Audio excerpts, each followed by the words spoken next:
everyone. So now that we are done with various data types, let's talk about a very useful function called type. Okay.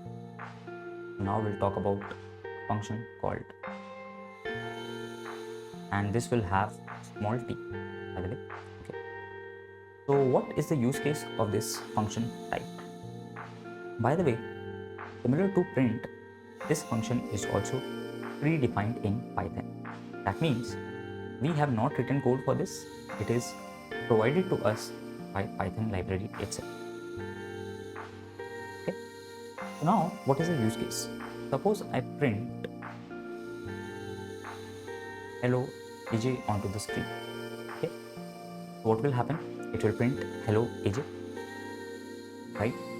But if I now say type hello AJ, interestingly, it will tell me, or it will return me. What is written? We'll understand.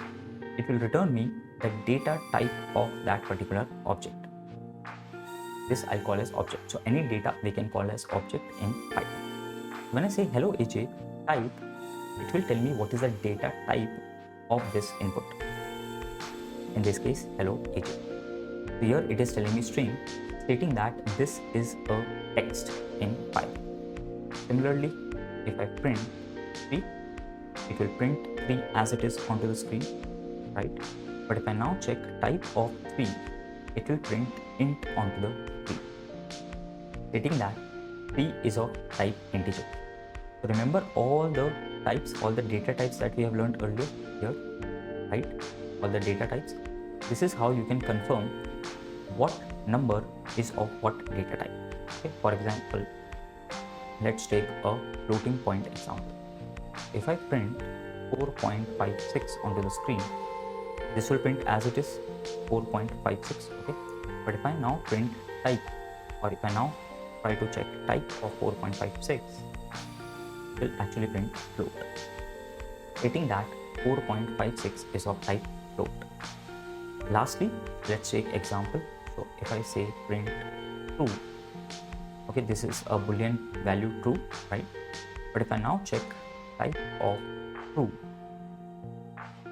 it will give me error, because true with a capital T should be there. Okay. So if I now check type of capital T true, it will actually print boolean onto the screen. Okay. Same with false,